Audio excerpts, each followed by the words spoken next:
അൻവറിൻ്റെ അവസ്ഥ ഗുരുതരമാണ്.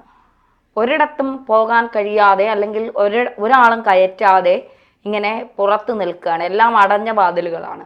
ഇപ്പോൾ ചില വൃത്തങ്ങളിൽ നിന്ന് വരുന്ന സ്ഥിരീകരിക്കാൻ കഴിയുന്ന റിപ്പോർട്ടുകൾ പ്രകാരം അടുക്കളപ്പുറമായാലും മതി, CPM-ലേക്ക് വരാൻ ഞാൻ തയ്യാറാണ് എന്നുള്ള ഒരു കത്തുമായി അൻവറിൻ്റെ ദൂതൻ ചില CPM കേന്ദ്രങ്ങളിൽ കയറിയിറങ്ങുന്നു എന്നാണ് വാർത്തകൾ പുറത്തു വരുന്നത്. അൻവർ വഞ്ചകനാണെന്ന് മുഖ്യമന്ത്രി ഉൾപ്പെടെ ആവർത്തിച്ച് പറയുന്നുമുണ്ട്.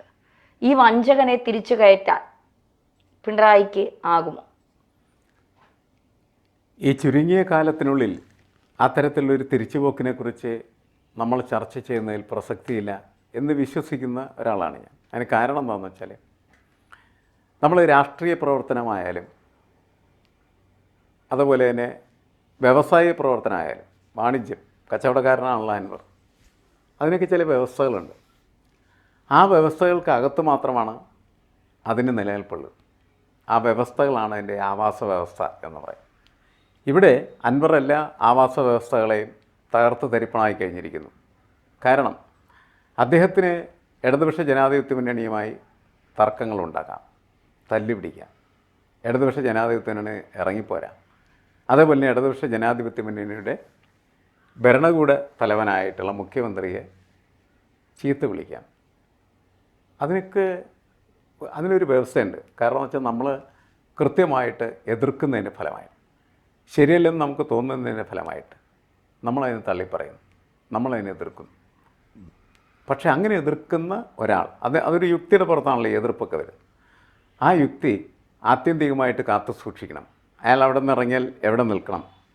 ഒന്നില്ലെങ്കിൽ നിഷ്പക്ഷമായി ഒരു സ്ഥലത്ത് കയറി നിന്ന് ഇടതുപക്ഷത്തിനെ ശക്തമായിട്ട് വിമർശിക്കുക, മുഖ്യമന്ത്രി വിമർശിക്കുക, അതിൻ്റെ തെറ്റുകൾ ചൂണ്ടിക്കാണിക്കുക, ആരോപണങ്ങൾ എന്തൊക്കെയാണ് മുന്നോട്ട് വെക്കുക അതൊക്കെ വെക്കുക, എന്നിട്ട് അവിടെ നിൽക്കുക. അതല്ലെങ്കിൽ അയാൾക്ക് എന്ത് ചെയ്യാമെന്ന് വെച്ച് കഴിഞ്ഞിട്ടുണ്ടെങ്കിൽ, നിഷ്പക്ഷമായിട്ട് ഇങ്ങനെ നിൽക്കുന്നത് രാഷ്ട്രീയത്തിൽ അത്ര സാധ്യതയുള്ളൊരു കാര്യമല്ല. നിഷ്പക്ഷത ഇല്ല രാഷ്ട്രീയത്തിൽ. രാഷ്ട്രീയത്തിൽ എപ്പോഴും പക്ഷപാതമേ ഉള്ളൂ. നിങ്ങൾ ഏത് പക്ഷം? അതാണ് പ്രശ്നം. അപ്പോൾ നിങ്ങൾ ഇടതുപക്ഷത്തല്ലേ, പിന്നെ നിങ്ങളെവിടെ? വലതുപക്ഷത്താണ്, BJP-യിലാണ്. ആ ചോദ്യം വരുമ്പോൾ അദ്ദേഹത്തിന് ഉത്തരം കൊടുക്കാൻ കഴിയണം. ഞാൻ വലതുപക്ഷത്തിനൊപ്പം, അല്ലെങ്കിൽ ഞാൻ UDF-നൊപ്പം. വലതുപക്ഷം എന്ന് പറയുന്നതിൽ വലിയ കഥയൊന്നുമില്ല. ഞാൻ UDF-നൊപ്പമാണ്, അല്ലെങ്കിൽ ഞാൻ BJP-ക്കൊപ്പമാണ് എന്ന് അദ്ദേഹം പറയാം. അതൊരിക്കലും അയാൾ ഈ സമൂഹത്തോട് വ്യക്തമാക്കി പറഞ്ഞിട്ടില്ല. ഇടതുപക്ഷത്തെ അയാൾ എതിർക്കുന്നു, അയാൾ പുറത്തിറങ്ങുന്ന സമയത്ത് അയാൾ പല്ലക്കിലേറ്റി കൊണ്ടുപോകാനായിട്ട് UDF-കാരുണ്ടാവും എന്നയാൾ കരുതുകയും അതിനനുസരിച്ച് അദ്ദേഹം പ്രവർത്തിക്കുകയൊക്കെ ചെയ്തിരുന്നൊരു ഘട്ടമുണ്ട്. പക്ഷേ ആ ഘട്ടത്തിൽ അദ്ദേഹം തന്നെ പ്രഖ്യാപിച്ചിരുന്നു, ഞാനല്ല സ്ഥാനാർത്ഥി എന്ന്, ഞാൻ മത്സരിക്കില്ല എന്ന് പറഞ്ഞിട്ടാണ് അയാൾ ഇറങ്ങിയത്. പക്ഷേ ഞാൻ പറയുന്ന ഒരാളെ UDF-കാർ മത്സരിപ്പിക്കണം എന്ന് അദ്ദേഹത്തിൻ്റെ ഒരു കണ്ടീഷൻ വെച്ചു. ആ കണ്ടീഷൻ UDF-ന് അംഗീകരിക്കാൻ പറ്റില്ല. കാരണം എന്താണ്? UDF എന്ന് പറഞ്ഞാൽ കോൺഗ്രസ്സാണ് സ്ഥാനാർത്ഥി നിർത്തണം. കാരണം അവിടെ അത് കോൺഗ്രസിൻ്റെ സീറ്റാണ്. കോൺഗ്രസിൻ്റെ സ്ഥാനാർത്ഥി ആരാണ് എന്ന് കോൺഗ്രസ് തീരുമാനിക്കുന്നതിന് പകരം അൻവർ തീരുമാനിക്കാൻ തുടങ്ങിയാൽ പിന്നെ കോൺഗ്രസ് ഇല്ല. ഇതാണ് സതീശനെയും അതേപോലെ തന്നെ കോൺഗ്രസ്സുകാരെയും അലട്ടിയ പ്രശ്നം. പുതിയ ഒരു KPCC പ്രസിഡന്റ് വന്നു അല്ലേ, സണ്ണി ജോസഫ്. അദ്ദേഹം ഇങ്ങനൊരു തീരുമാനത്തിന് അനുവാദം കൊടുത്താൽ പിന്നെ അയാൾക്ക് ജീവിക്കാൻ പറ്റില്ല എന്നാണ് ഞാൻ പറയുന്നത്, രാഷ്ട്രീയമായിട്ട്. കാരണം കോൺഗ്രസിനെ കൊന്ന് അതിൻ്റെ കഴുത്തറുത്ത് വെച്ചിട്ട് മാത്രമേ എന്ത് ചെയ്യാൻ പറ്റുള്ളൂ? കോൺഗ്രസിൻ്റെ സ്ഥാനാർത്ഥിയെ തീരുമാനിക്കാനായിട്ടുള്ള അവകാശം എന്ന് പറയുന്നത് പൂട്ടിത്താക്കോൽ അൻവറിൻ്റെ കൊടുത്താൽ സംഭവിക്കാൻ പോകുന്നു. അതുകൊണ്ട് അയാൾക്കൊരിക്കലും അംഗീകരിക്കാൻ പറ്റില്ല. സതീശനെ ആർക്കും അംഗീകരിക്കാൻ പറ്റില്ല.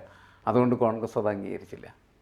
ഞങ്ങൾക്ക് സ്ഥാനാർത്ഥി ഉണ്ടേ എന്ന് പറഞ്ഞിട്ട് അവർ സ്ഥാനാർത്ഥിനെ പ്രഖ്യാപിച്ചു. ആ സ്ഥാനാർത്ഥി എന്ന് പറയുന്നത് ആര്യടൻ ഷൗക്കത്താണ്. അത് ഒരിക്കലും അംഗീകരിക്കാൻ അൻവർ തയ്യാറല്ല. കാരണം വെച്ചാൽ ശത്രുതാപരമായ ഒരു സമീപനമാണ് ഈ ആര്യാടൻ കുടുംബവുമായിട്ട് ആർക്കുള്ളത്? അൻവറിനുള്ളത്. ഒരു നിലമ്പൂരിലെ കച്ചവടക്കാരാണല്ലോ. അപ്പോൾ ഇവർക്ക് വളരെ കടുത്ത ശത്രുത പരസ്പരമുണ്ട്. അതുകൊണ്ട് ഒരിക്കലും അവനെ പറ്റില്ല എന്ന് ഇയാൾ പ്രഖ്യാപിക്കുകയാണ് ചെയ്യുന്നത്. അത് അയാളുടെ രാഷ്ട്രീയ മണ്ടത്തരമാണ്. അങ്ങനെ അയാൾ പ്രഖ്യാപിച്ചു കഴിഞ്ഞാൽ അയാൾ അതുവരെ ചെയ്തിരിക്കുന്നതായിട്ടുള്ള പ്രവൃത്തികൾ മുഴുവനും റദ്ദ് ചെയ്തു എന്നാണ് അർത്ഥം. എന്തിനാണ് അയാൾ രാജിവെച്ച്? അയാൾ രാജിവെച്ചതിന് കൃത്യമായിട്ട് അയാൾക്കൊരു കാരണം ഉണ്ടായിരുന്നു. എന്താണത്? അത് ഇടതുപക്ഷത്തെ പാഠം പഠിപ്പിക്കലാണ് എന്നുള്ളതാണ്. ഇടതുപക്ഷത്തെ പാഠം പഠിപ്പിക്കാൻ നടക്കുന്ന ഒരാൾ എന്താണ് ചെയ്യേണ്ടത്? UDF-ൽ ചേർന്ന് UDF-നെ ജയിപ്പിക്കുക എന്നുള്ളത് മാത്രമേ ഉള്ളൂ. വേറൊന്നും ചെയ്യാനില്ല. അതുകൊണ്ടാണ് ഇയാൾ യു ഡി എഫിൽ ചേരാൻ പല പരിശ്രമങ്ങളും നമ്മൾ നടത്തിയിരുന്നു. പക്ഷേ അതിക്ക് മുമ്പ് അയാളുടെ ബാലൻസൊക്കെ തെറ്റി. യു ഡി എഫിൻ്റെ സ്ഥാനാർത്ഥി ഞാൻ തീരുമാനിക്കും എന്ന് പറഞ്ഞവരുടെ ആ ബാലൻസ് പോയി. അത് കഴിഞ്ഞ് പിന്നെ അതിൽ കയറാൻ വേണ്ടി ശ്രമങ്ങൾ നടന്ന് അയാൾ കോൺഗ്രസിൻ്റെ ഭാഗമാകാനുള്ള ശ്രമം നടത്തി. കോൺഗ്രസ്സിന് ഇരിക്കപ്പുറത്തി ഉണ്ടാവില്ല എന്ന് തോന്നിയ സമയത്ത് കോൺഗ്രസ് അയാൾ കയറ്റിയില്ല. എങ്കിൽ അയാൾ തൃണമൂൽ കോൺഗ്രസ് ആകാം എന്ന് തീരുമാനിച്ചു. തൃണമൂൽ കോൺഗ്രസ് ആയി. അതിക്ക് മുമ്പ് അയാൾ DMK എന്ന് പറഞ്ഞൊരു സാധനം ഉണ്ടാക്കി. സ്റ്റാലിൻ ശബ്ദം ഉണ്ടാക്കിയോടെ അത് ഉപേക്ഷിച്ച് പോയി. ഇങ്ങനെ ഇയാൾ നടത്തുന്ന ഓരോ പ്രവർത്തനങ്ങളും എന്ന് പറഞ്ഞിട്ടുണ്ടെങ്കിൽ രാഷ്ട്രീയ യുക്തിക്ക് പറ്റിയതല്ല. അയാൾ തെരഞ്ഞെടുപ്പ് രാഷ്ട്രീയത്തിലേക്ക് ഇറങ്ങുന്നതിന് വേണ്ടിയിട്ട് അയാളുടെ MLA സ്ഥാനം രാജിവെച്ച രാഷ്ട്രീയ യുക്തിക്ക് പൊരുത്തപ്പെട്ടതല്ല. അതുകൊണ്ട് അൻവർ തുടക്കം മുതൽ ഇപ്പോൾ വരെ എത്തി നിൽക്കുന്നതായിട്ടുള്ള കാര്യങ്ങളിൽ എടുത്ത എല്ലാ തീരുമാനങ്ങളും തെറ്റാണ്, എല്ലാം മണ്ടത്തരാണ് ശരിക്കും. ഒരു കുറ്റബോധം അൻവറിന് തോന്നാനുള്ള സാധ്യതയുണ്ട്. കാരണം അൻവർ ഒരു നിലപാടില്ലാത്ത വ്യക്തിയാണ്. ഒരിക്കൽ പറയുന്നതല്ല പിന്നെ പറയുന്നത്, പറയുന്ന കാര്യങ്ങളും അല്ല പ്രവർത്തിക്കുന്നത്. അപ്പോൾ തിരിച്ചു വേണമെങ്കിൽ നാണം കെട്ടാണെങ്കിൽ അൻവർ CPM-ലേക്ക് കയറും. അത് അൻവറിനെ സംബന്ധിച്ചിടത്തോളം അതൊരു വിഷയമേ അല്ല. അച്ഛനെ കൊച്ചച്ചാന്ന് വിളിക്കാനും കൊച്ചച്ഛനെ അച്ഛാന്ന് വിളിക്കാനും അദ്ദേഹത്തിന് ഒരു മടിയില്ലാത്ത ആളാണ്. പക്ഷേ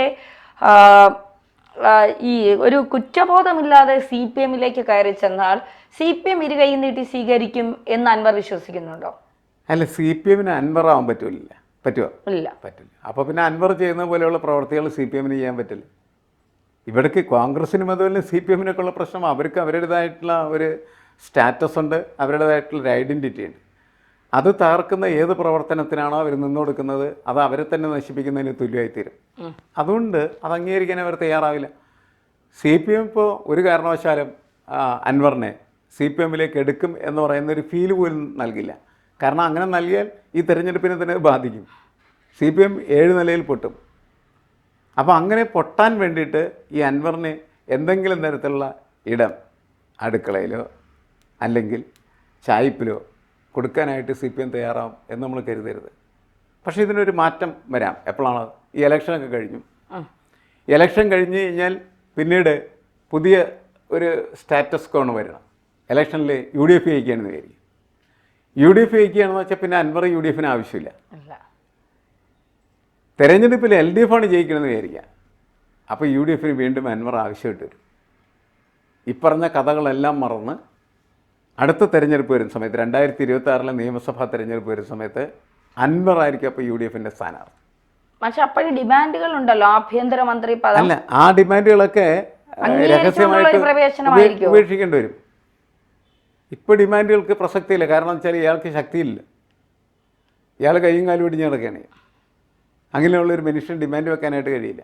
അല്ല, ഇപ്പോൾ UDF തോൽക്കുകയും LDF ജയിക്കുകയും ചെയ്താൽ തീർച്ചയായിട്ടും അൻവറിന്റെ ആവശ്യം UDF-നുണ്ടാവും. 2026 തിരഞ്ഞെടുപ്പിൽ UDF-ആണ് അധികാരത്തിൽ വരുന്നതെങ്കിൽ തനിക്ക് ആഭ്യന്തരമന്ത്രി പദം വേണമെന്നുള്ള ഒരു നിലപാട് അൻവർ സ്വീകരിക്കുക. അങ്ങനെയാണെങ്കിൽ ആ ഡിമാൻഡിലൂടെ മാത്രമേ ഞാൻ വരൂ എന്ന് അൻവർ ഒരു തീരുമാനമെടുത്താൽ സതീശൻ പുറത്തു പോകണം, ആഭ്യന്തരം വേണം, ഈ നിലപാടിൽ ഉണ്ടെങ്കിലും ഞാൻ വരുമെന്ന് പറയുമ്പോൾ ലീഗ് ഉൾപ്പെടെ അത്തരം ഒരു തീരുമാനത്തിലേക്ക് പോയാൽ അൻവർ അപ്പോൾ ആഭ്യന്തരമന്ത്രിയായി കേരളം ചുമക്കേണ്ടി വരുമോ? അല്ല, അതൊക്കെ നമ്മളുടെ എന്താണ് ഭ്രാന്തി പിടിച്ച ഇമാജിനേഷൻസ് എന്ന് നമുക്ക് പറയാൻ പറ്റില്ല. നമ്മളുടെ അല്ല, നമുക്ക് അങ്ങനെയുള്ള ഇമാജിനേഷൻസ് ഒന്നുമില്ല. പല ആളുകളും പുറത്തിരുന്ന് അങ്ങനെ അത്തരത്തിലുള്ള ഭാവനകൾ കാണുമ്പോൾ അത് ഭ്രാന്തമായ ഭാവനകളെന്ന് വിശേഷിപ്പിക്കാനായിട്ട് കഴിയുള്ളൂ. അൻവറിന് ഒരു പ്രസക്തിയുമില്ലാത്ത തരത്തിൽ ഈ തെരഞ്ഞെടുപ്പ് അവസാനിക്കാനാണ് സാധ്യത എന്നാണ് പൊതുവെ നമുക്ക് തോന്നുക. ഇത് കഴിഞ്ഞാൽ ഒരുപക്ഷെ ആരും തന്നെ ചിലപ്പോൾ അൻവറിനെ പരിഗണിക്കണം എന്നില്ല. പക്ഷേ നമ്മൾ പറഞ്ഞതുപോലെ UDF തോറ്റാൽ UDF-ന് വീണ്ടും അവിടെ സീറ്റ് പിടിച്ചെടുക്കാനായിട്ടുള്ള ഒരു ഏണി അൻവർ മാത്രമായി മാറാനായിട്ടുള്ള സാധ്യതയുണ്ട്. LDF തോറ്റാൽ LDF-നും മറിച്ച് മാർഗങ്ങളൊന്നും ഇല്ലാതെ വരും. പക്ഷേ എനിക്ക് തോന്നുന്നത് എന്താണെന്ന് വെച്ചാൽ ഈ രണ്ട് പാർട്ടികളും ആ ഒരു സീറ്റ് എവിടെയെങ്കിലും പോട്ടെ, ആരെങ്കിലും കൊണ്ടുപോട്ടെ എന്ന് കരുതാനുള്ളതായിട്ടുള്ള സാധ്യതയുള്ളൂ. അതാണ് അതിൻ്റെ ഏറ്റവും മാന്യമായ മികച്ച യുക്തി എന്ന് പറയുന്നത്. അൻവർ എന്ന് പറഞ്ഞ് പുകഞ്ഞ കൊള്ളി അത് പുറത്ത്, അതൊരിക്കലും UDF-ലും വേണ്ട LDF-ലും വേണ്ട എന്ന് ഇവർ രണ്ടുപേരും തീരുമാനിച്ചു കൂടായികയില്ല. അതായിരിക്കാം കുറച്ചും കൂടി ബെറ്ററായിട്ടുള്ള ഡിസിഷൻ ആ രണ്ട് പാർട്ടികളെയും സംബന്ധിച്ചിടത്തോളം.